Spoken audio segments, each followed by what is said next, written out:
ऋषिराज शर्मा जी, जी, सारे परम पूज्य महाराज जी, मैं योगीराज महाराजा भर्तृहरि जी की पावन समाधि स्थली अलवर से आया हूँ।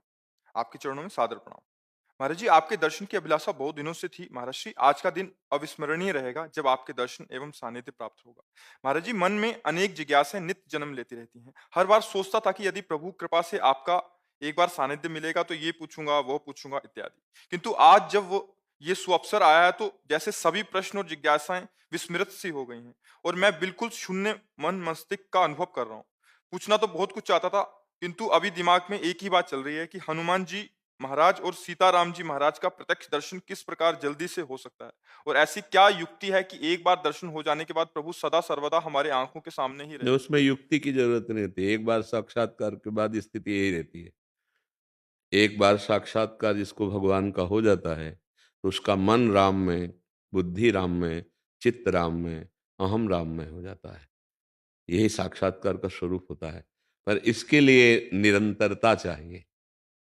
हमारा जब चित्त निरंतर श्री भगवान में रमण करता है तो चित्तचोर भगवान कृपा कर हमारे हृदय में, हमारे नेत्रों में प्रकाशित हो जाते हैं। भगवान स्वयं बोले हैं, अनन्य चेता सततम यो माम स्मरति नित्य सा तस्याहम सुलभा। पार्थ, सुलभा माने सुलभ, मैं उसके लिए हूं। किसके लिए? बोले जो अनन्य चेता सततम यो माम स्मरति नित्य सा, जो मेरा नित्य स्मरण सतत करता है, एक क्षण के लिए भी नाम न भूले। अगर नाम नहीं चल रहा तो और किसी साधनों में इतना बल नहीं भगवत साक्षात्कार करा दे।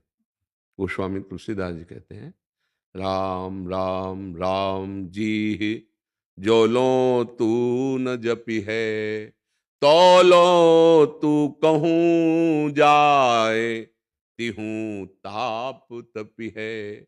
सुरसर तीर बिन नीर दुख पाई है, सुर तरु तरे तो ही दारिद सताई है।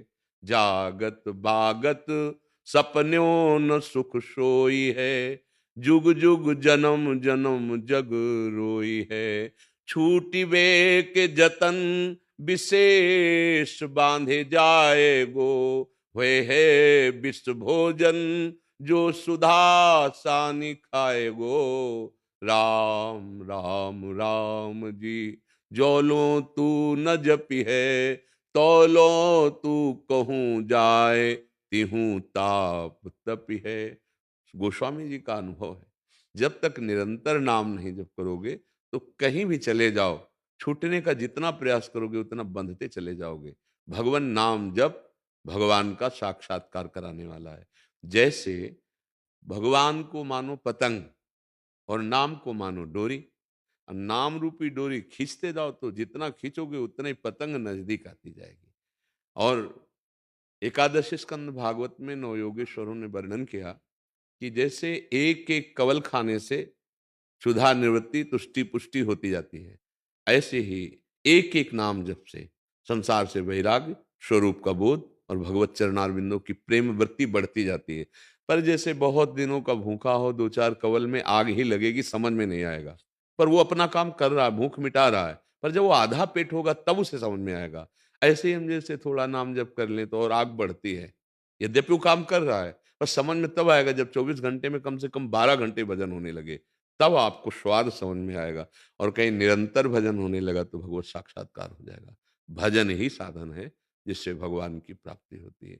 गोस्वामी जी कह रहे हैं, मैं भगवान शंकर को साक्षी करके कहता हूं, मेरी जीभ गल जाए जो थोड़ा भी मिथ्या बोलूं। मेरे माई बाप, मुझे जो कुछ प्राप्त हुआ रा और माँ इन्हीं से प्राप्त हुआ है। गोस्वामी जी कह रहे हैं, बस हमको महापुरुषों की बात समझनी है। भगवत साक्षात्कार कैसे होता है? प्रभु को अपना मानकर निरंतर नाम जपने से होता है।